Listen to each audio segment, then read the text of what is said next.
Subcooling, SC calculation. Subcooling measures how much the liquid refrigerant has cooled below its boiling condensing point, saturation temperature, inside the condenser. In cooling mode, the condenser is the outdoor unit.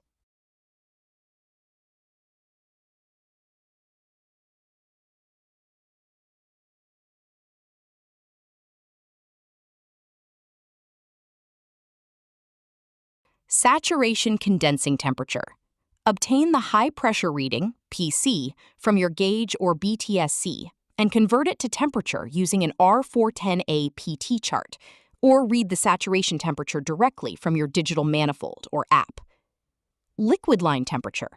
The actual physical temperature of the liquid pipe leaving the outdoor unit, measured with a clamp probe or thermistor R6T. Subcooling equals saturation condensing temp minus liquid line temp. Example, if your high pressure corresponds to a saturation temp of 105 degrees Fahrenheit and your measured liquid line temp is 95 degrees Fahrenheit. Calculation, 105 degrees Fahrenheit minus 95 degrees Fahrenheit equals 10 degrees Fahrenheit subcooling. Normal target range, usually between 10 degrees Fahrenheit and 15 degrees Fahrenheit. Always refer to the manufacturer's exact specifications. Continuous monitoring of subcooling. Charging by weight is the most accurate method, but when topping off or verifying a charge, monitoring the subcooling is critical. Subcooling tells us exactly how much liquid refrigerant is backed up in the condenser.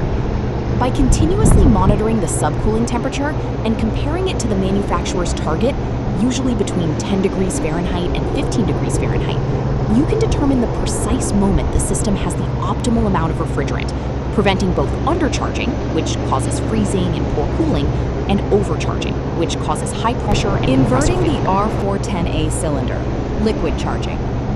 R410A is a near azeotropic blended refrigerant, meaning it is a mixture of two different refrigerants, R32 and R125. If you charge the system using the vapor state, cylinder upright, the components will boil off at different rates, leading to a phenomenon called fractionation. This alters the chemical composition of the refrigerant, permanently damaging its performance. Therefore, the cylinder must always be inverted, upside down, to extract pure liquid, ensuring the exact chemical ratio. Charging via the suction line while the system is running. When adding refrigerant to an active system, it must be introduced through the low pressure side, suction line. The compressor must be running so that it can draw the refrigerant into the system using its natural suction pressure. Throttling the valve, quick open-close technique. While we must extract liquid from the cylinder, a compressor cannot compress liquid. If pure liquid enters the compressor, it will cause liquid slugging, which can severely damage the compressor's internal valves, scrolls, or pistons. By using a manifold valve, or a specific throttling adapter, and opening and closing it in quick, short bursts, you are throttling the refrigerant. This sudden pressure drop causes the liquid to flash, evaporate, into a vapor just before it enters the suction line, protecting the compressor from in heating mode. The refrigeration cycle is reversed. The indoor unit acts as the condenser, while the outdoor unit acts as the evaporator. Therefore, subcooling is calculated based on the high pressure from the compressor and the temperature of the liquid refrigerant leaving the indoor units.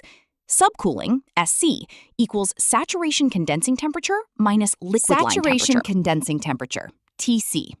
Obtain the high pressure reading, PC, from your BTSC or D-checker. Use the system's calculated high pressure saturation temperature, often displayed as high pressure T in Daikin software.